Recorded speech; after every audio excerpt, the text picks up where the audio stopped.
The Tale of Little Red Riding Hood is a classic piece of prose literature that was first written by Charles Perrault and has been recreated multiple different times by many different authors.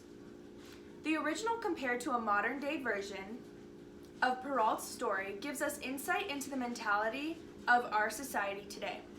The theme that I found in my pieces of literature is the progression of the portrayal of women in literature. Enjoy this classic tale of Little Red Riding Hood. Once upon a time, there lived a little country girl, the prettiest creature who was ever seen. Her mother had a little Red Riding Hood made for her. Everybody called her Little Red Riding Hood. One day, her mother said to her, "Go, my dear, and see how your grandmother is doing, for I hear she has been very ill." Little Red Riding Hood set out immediately. As she was going through the wood, she met with a wolf. He asked her where she was going. "I'm going to see my grandmother." "Does she live far?" said the wolf. "It is beyond that mill you see there." It was not long before the wolf arrived at the old woman's house. He knocked at the door.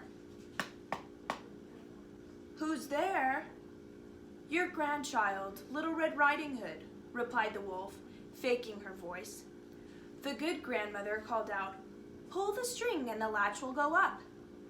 The wolf pulled the string and the door opened, and then he immediately fell upon the good woman and ate her in a moment.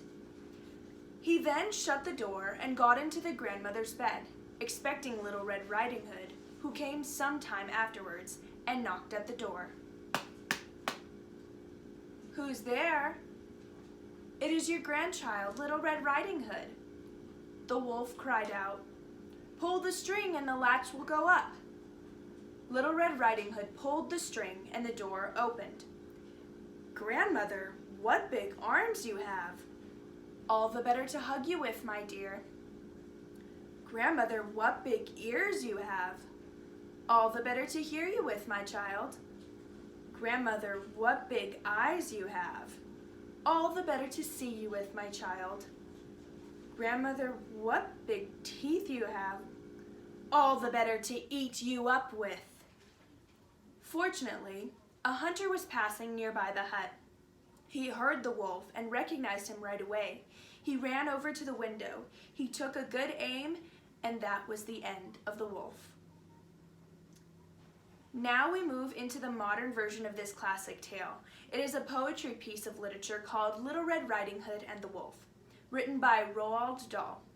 Keeping the theme of progression of the portrayal of women in literature in mind, let's jump right into the whimsical poem of Little Red Riding Hood and the Wolf. As soon as Wolf began to feel that he would like a decent meal, he went and knocked on Grandma's door. When Grandma opened it, she saw the sharp white teeth, the horrid grin, and Wolfie said, "May I come in?" Poor Grandmama was terrified. "He's going to eat me up," she cried, and she was absolutely right. He ate her up in one big bite. But Grandmama was small and tough, and Wolfie wailed, "That's not enough. I haven't yet begun to feel that I have had a decent meal." He ran around the kitchen yelping, "I've got to have a second helping," then added with a frightful leer, "I'm therefore going to wait right here till Little Red Riding Hood comes home from walking in the wood." He quickly put on Grandma's clothes. Of course, he hadn't eaten those. He dressed himself in coat and hat. He put on shoes, and after that, he even brushed and curled his hair, then sat himself in Grandma's chair. In came the little girl in red.